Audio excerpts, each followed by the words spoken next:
آپ آزاد ہیں اپنے مندروں میں جانے کے لیے، آپ آزاد ہیں اپنی مسجدوں میں جانے کے لیے اور ریاست پاکستان میں اپنی کسی بھی عبادت گاہ میں جانے کے لیے۔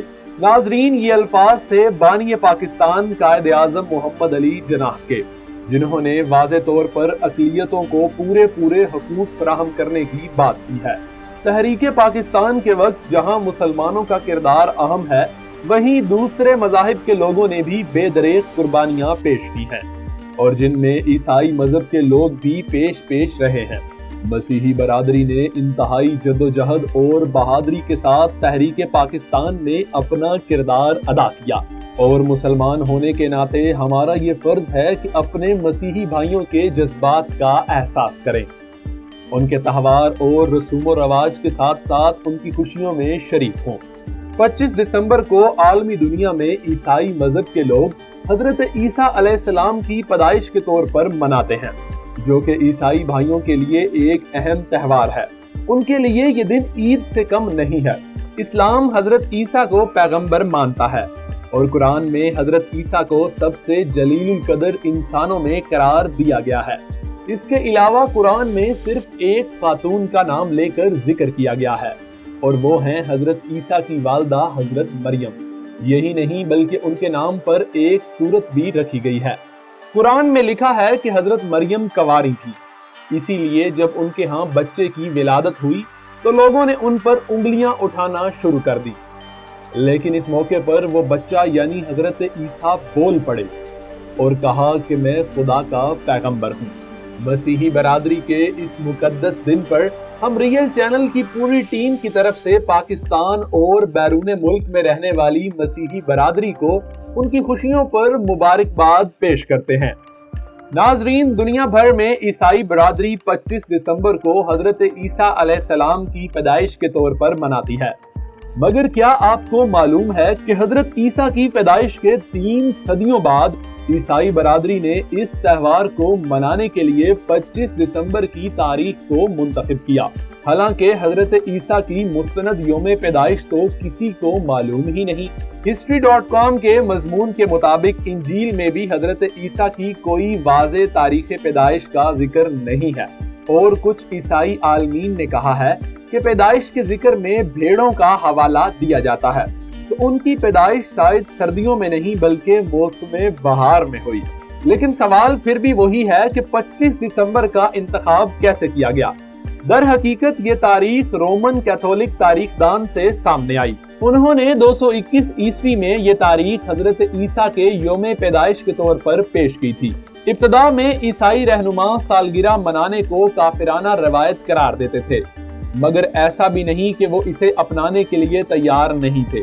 دراصل 3 صدی میں رومن سلطنت نے عیسائیت کو اپنایا نہیں تھا، اور وہ 25 دسمبر کو اپنے دیوتا کی سالگرہ مناتے تھے، اور عام تعطیل ہوتی تھی اور ایک مقبول رومن تہوار کا انعقاد بھی ہوتا تھا۔ تو اس زمانے میں عیسائی مذہبی رہنما اس کافرانہ جشن کا متبادل فراہم کرنا چاہتے تھے۔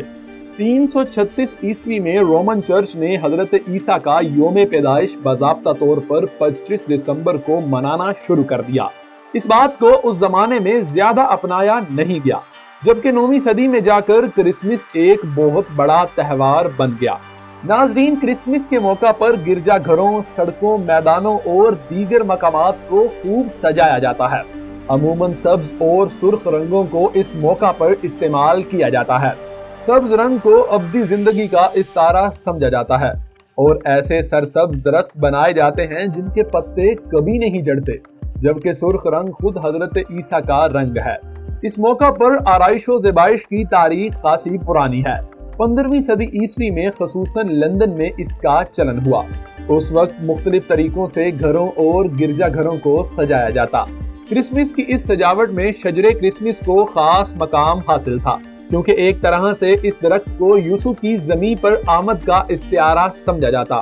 شجر کرسمس لباب کے درخت کا بنایا جاتا ہے، جس کے سرخ پھول یسوع مسیح کے خون کی، جبکہ اس کے کانٹے ان کانٹوں بھرے تاج کی یاد دلاتے ہیں جسے عہد نامہ جدید کے مطابق انہوں نے اپنے مقدمے کے دوران اور سولی پر چڑھتے وقت پہن رکھا تھا۔ تو ناظرین، اب بات کرتے ہیں بچوں کے محبوب سینٹا کلاس کی۔